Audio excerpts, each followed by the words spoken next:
Steve, welcome to the MedTech Unboxed Podcast. Hey, thanks for having me. Real pleasure to be here. Yeah, I'm great. I'm great. I'm really glad to have you on, and I'm looking forward to this conversation. Talk about medtech startups, surgical robotics, and fractional resources. Perfect. Okay.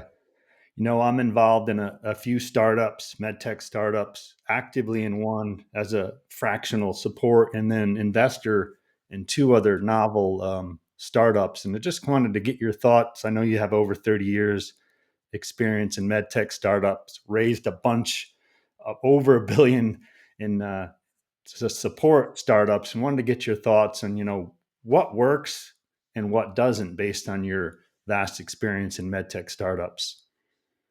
Yeah, so that's a great question. So, I think primarily what works is knowledge of medtech. So in itself, startups on its own is a really difficult thing to do. Irrespective of where you do a startup, it's a science in itself. Then medtech is a science in itself. So you end up combining the two. Medtech startups are incredibly hard. It's a very difficult, stringent, regulated industry. Mm. And when you're trying to move fast, which startups need to do, and I'll come to what makes a good startup, and speed being one of the things. Then in a regulated environment, you've got to be able to work through that really in a very efficient way. So one of the themes that comes out on startups in medtech is you need to be incredibly fast and efficient and understand what you're doing, because you don't get a lot of chances to start over again. And like any startup, the one thing that you don't have is time, because time is burn. And every week that you're doing something, you're burning through that precious cash that you have. So one of the important things about a medtech startup is that you've got to have a really good set of medtech startup people who are doing your startup with you. It can't all be novices in startup or novices in medtech, or the majority of people have done big companies in medtech but not done startups in medtech. You need to have a critical mass of people that have done medtech startups before. I think that's the fundamental when you're creating either the founders or the initial management team, is to have that critical mass of people that understand that world of medtech startup. Gotcha. As you know, I'm involved in the contract manufacturing space for medtech, and I was doing a podcast with Joe Mullins, and somebody mentioned to me, the difference in a startup from a contract manufacturer to a medical device. They can get an order for 100 pieces of an extrusion or a laser cut hypo tube, ship it out, get paid in 30 days, keep the lights on, and, just keep the cash flow moving. But in medtech, you're raising money, right? There's no revenue. There's no revenue really coming in. No, not in the early days. And again, so for the raising of that money, that's another piece of the art of the medtech startup. Mm-hmm. You've got to have a really good pitch, and you've got to have a really good reason to exist as a company, or you're not going to get the investment you need. And unlike, well, again, depends. If it's a pure software solution, you need less money. But most hard products, you're going to need a lot of money to get that to market. So you're going to be spending most of your life raising money. So again, you need a good fundamental team that investors will believe in and hand that money over to. You need a really good and big idea. And when I talk medtech startups, I try and convince people there are great small orphan projects that are out there where there's, maybe 20,000 patients in the world who suffer from some very rare disease. And it's very noble to go after those.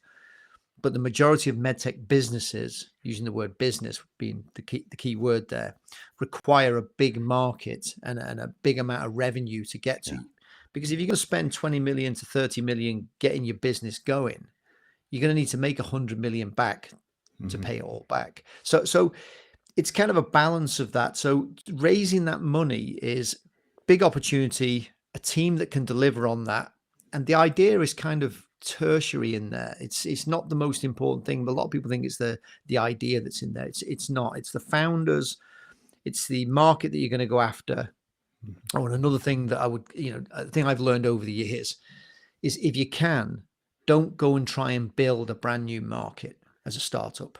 it's just so much effort, lift, money, time to do that. Go find a big market where there's probably a single dominant player, and go after it and come up with a great solution to a problem that's within that market.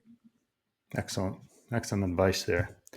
Let's move on to surgical robotics. I know you have a lot of experience in this area. If you want to talk a little bit about that first as well, but really want to focus in on an area that you referred to recently on a LinkedIn post about some innovation and interesting developments in surgical robotics as it relates to structural heart applications.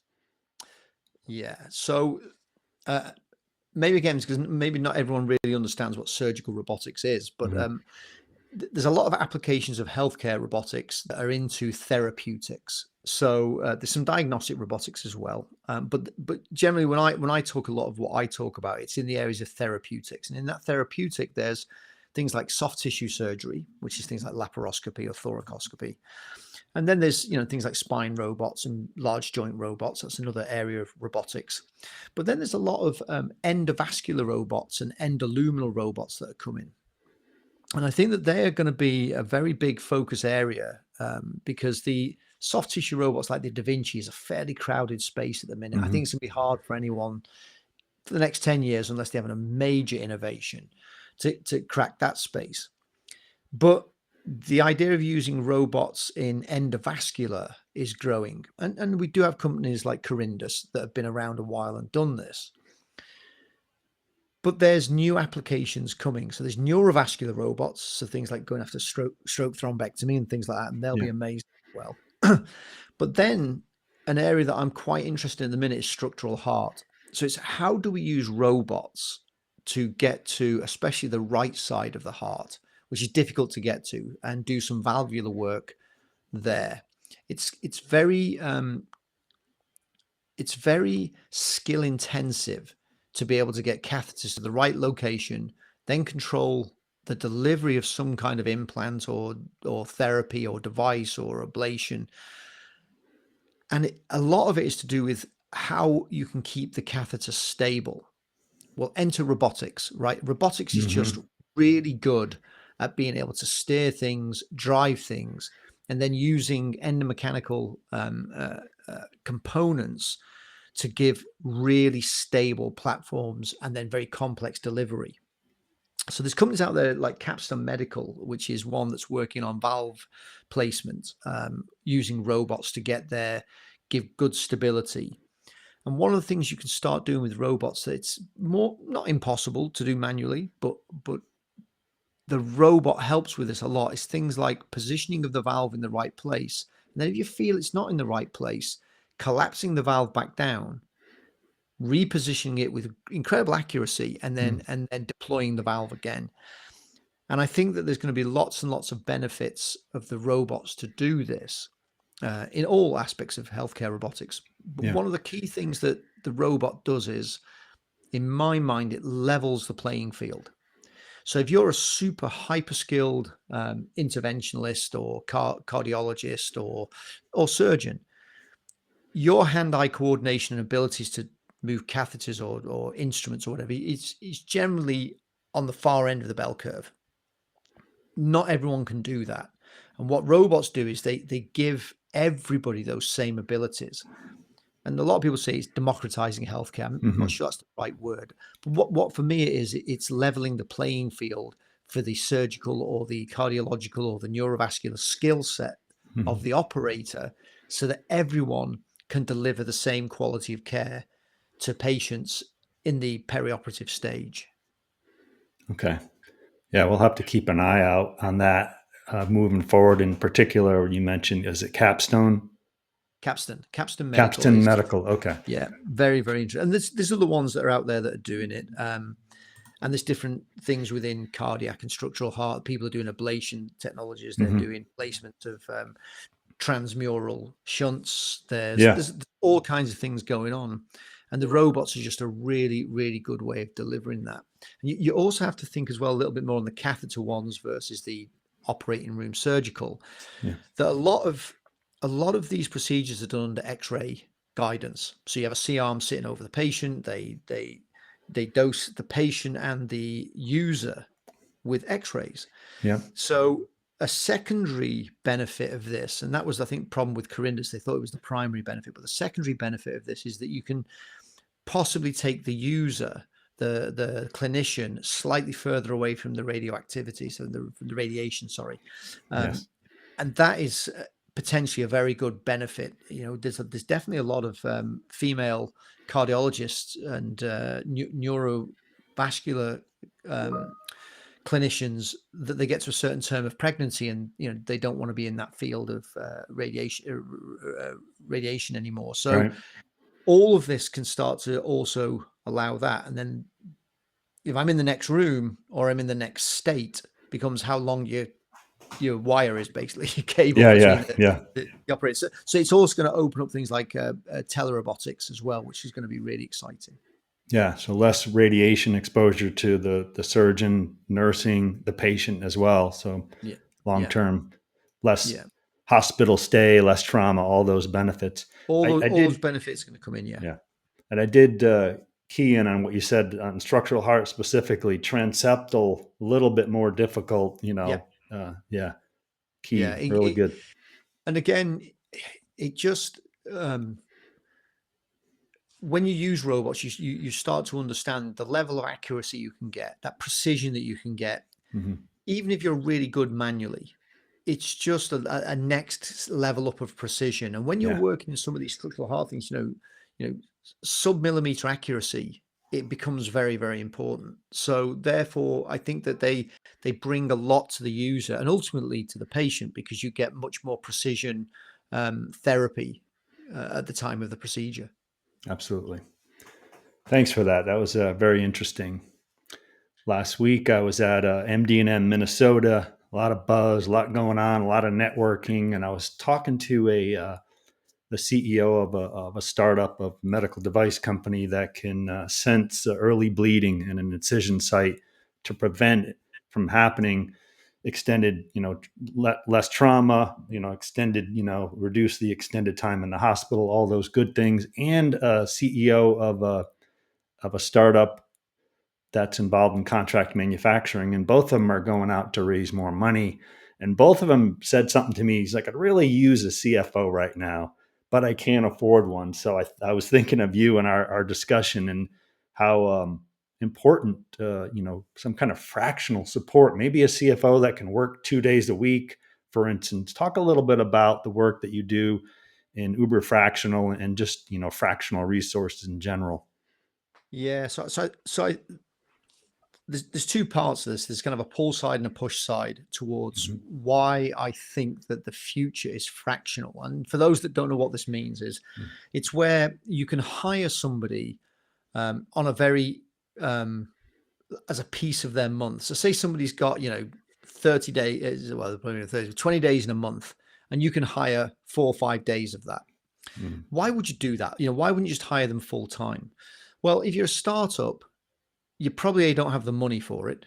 These are going to be very expensive resources. If you want a CFO, for example, you're going to have a very expensive resource, and you actually don't have the need for them all week, every day, every month. You just need them for certain times. You might have an intense time when you're raising money. So the idea of fractional is what you can do is you can just sort of rent their time. And that's why we called it Uber Fractional, because you just, you hail an Uber. We've got to see you hail a fractional and you say, I need a CFO in here to drop in for 4 days and give us a hand. And that's from kind of the pull side from the companies, because they don't have the money, they don't have the resources, and they don't want to burn that money having somebody just working, really full time 3 days a month, but paying them for the whole month. Then you've got from the push side, which is there are a growing number of professionals who are getting to a point in their career where they have phenomenal experience across industry, and they have a lot more they can give to many companies, and they don't want to be tied to one company. They actually enjoy the thing of 4 days in a cardiac company, and 3 days in a neurovascular company, and 2 days in an orthopedic company, because they may not know super in depth all of those specialties, but a fairly senior level have a good idea. But they will understand the common threads of the, say, finance or quality or regulatory that go into those things. And it gives also them a personal satisfaction of being able to see across industries. And what it also does for the fractional person is it allows them the flexibility they want. I think the days in the 90s of where it was all in the company and your 30-year badges and all this, I think it's going. Right. I think the new generation that's coming through, especially, but even my generation, we are saying life is more important than just work. Yep. So one of the things that a fractional role does, it allows you a very different work-life balance. It allows you to say, well, I only really want to work 6 days a month, and the other I want to spend with my grandkids or my kids or my friends or my family or whoever.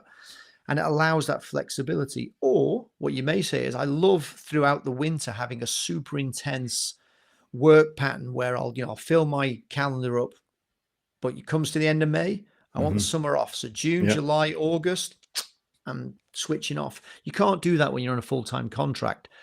But under a fractional type of basis, you're able to pick and choose the time that you work. So it gives flexibility on both sides of the coin, and not for everybody and not for every company, but for those that really do need that fractional support and those people who want to be a fractional, it's a really good way that they pair up together.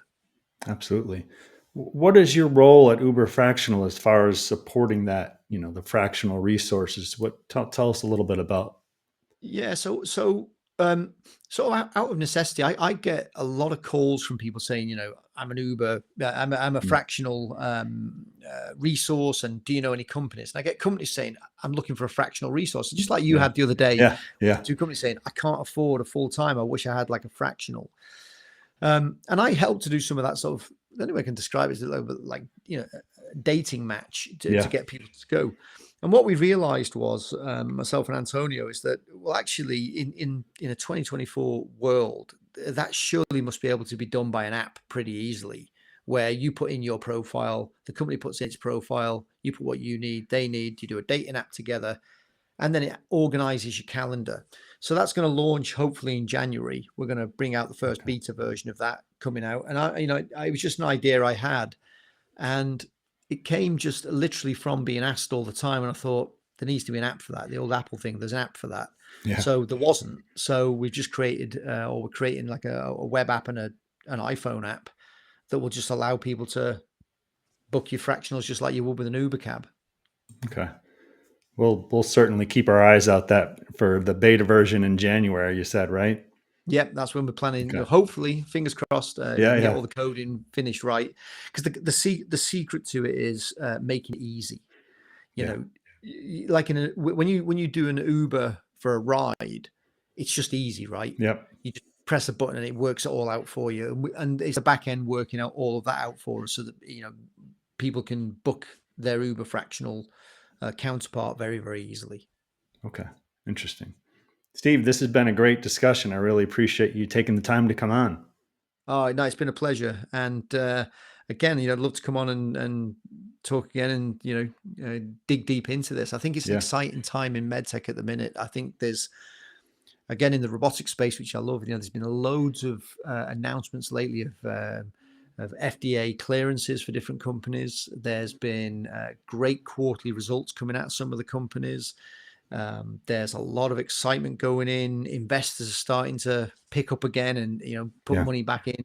And I think it's going to close out and be a really exciting finish up to 2024. And I think it sets us up for a very positive and exciting 2025. Excellent. That's good to know. Yeah. We like some optimism, right? Yeah. It's a good time. It's a good time to be in MedTech. Absolutely. All right. Thanks again, Steve. You're more than welcome. See you soon. Bye-bye. All right.